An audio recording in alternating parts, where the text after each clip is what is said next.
नमस्कार। हमारे free unique law classes Sriganganagar में आपका स्वागत है। आज हम ऐसा टॉपिक लेकर के आए हैं जो कि हर बच्चे की क्यूरी रहती है, हर बच्चे की जानने की इच्छा रहती है कि AIBE क्या होता है, AIBE क्या होता है, या जो ऑल इंडिया बार एग्ज़ाम जो है ये क्या चीज़ होती है, किस तरीके से इसको क्या है हेल्ड करवाया जाता है, या कहाँ पे इसको काम में लिया जाता है। तो इसको जानने के लिए हमें कुछ बातें इसमें बताई जाएंगी जो कि आपको लिए बेहद फ़ायदेमंद होने वाली है, या इससे आपको बहुत फ़ायदा होगा। ये बातें अगर आप सुनोगे तो, और जिससे आपको निश्चित रूप से फ़ायदा होगा।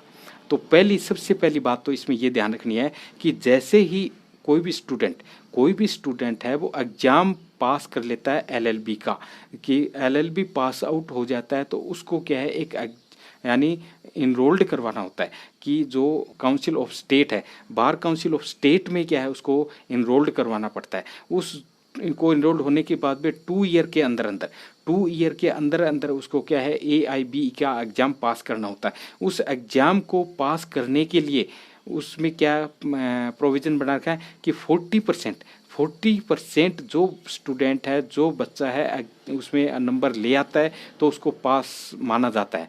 कि इसका कहने का मतलब है कि उसमें 100 नंबर का एक पेपर आता है, 100 नंबर में से 40 क्वेश्चन यानी 40 क्वेश्चन अगर जो क्या है सही कर देता है उसको क्या है पास मान लिया जाता है। इस एग्ज़ाम में अभी तक कोई भी नेगेटिव मार्किंग नहीं है, इसमें एग्ज़ाम में कोई भी नेगेटिव मार्किंग नहीं की गई है। ये सबसे बड़ी बात है। और SC ST का इसमें रिजर्वेशन का जो प्रावधान है वो है ही है। तो ये भी इसमें आप पहले इसमें तीसरी बात बहुत महत्वपूर्ण ध्यान देने लायक है कि इसमें ये कहता है कि आप पहले एग्ज़ाम जब होते थे उस एग्ज़ाम में स्टडी मटेरियल कुछ भी लेके जा सकते हैं। स्टडी मटेरियल में मतलब होता है रेफरेंस बुक है, कोई गाइड है, कोई नोट्स है, सब कुछ आप क्या साथ में लेके जा सकते थे और आपको एग्ज़ाम के अंदर ही उसको देख करके करना होता था। इसका मतलब ये ओपन बुक एग्ज़ाम था।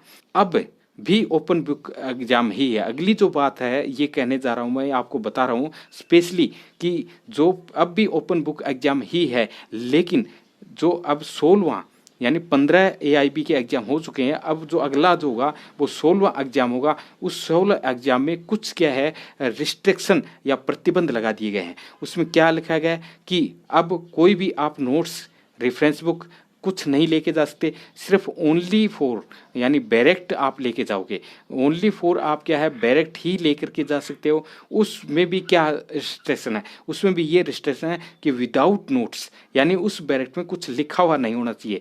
विदाउट जो नोट्स है डायरेक्ट है ही वो ही आप क्या है लेकर के हमारी जो हमारी एक बुक आती है AIB के नाम से, और इसमें केस लो के नाम से भी एक बुक आती है। तो दोनों ही बहुत ही सहायक सिद्ध या लाभदायक हैं।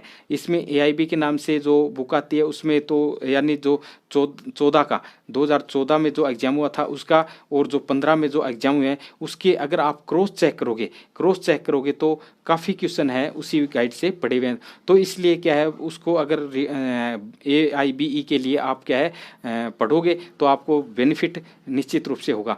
अब प्रेजेंट टाइम में क्या AIB का एग्ज़ाम होना था, लेकिन इस महामारी या जो कोविड-19 की वजह से जो प्रतिबंध लगाए हैं या जो एक तरीके से जो लॉकडाउन लगे हैं उसकी वजह से क्या है ये एग्ज़ाम नहीं हो पाए हैं। इसलिए क्या है ये एग्ज़ाम अब कभी भी करवाया जा सकता है। और इसके लिए एग्ज़ाम फॉर्म डेट भी क्या है बढ़ा दी गई है। तो डेट भी आप क्या है एक बार देख लेना, बढ़ती रहती है तो अब बढ़ा दी गई। इसमें आप क्या एग्ज़ाम ज़्यादा से ज़्यादा भरो एग्ज़ाम फॉर्म और इसको AIB को क्या है क्लियर करो, जिससे नए एडवोकेट भी बन पाओगे, या एक तरीके से एडवोकेट है वो एनरोल्ड होने के बाद में इसको अगर पास कर लेते हो तभी क्या है आपको यानी एक अलग तरीके से पास होने के लिए आपको ये जो तरीके बताए गए हैं इसमें आपको ध्यान रखना है।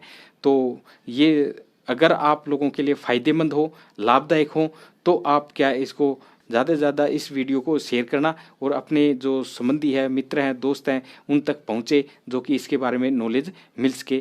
थैंक यू, धन्यवाद।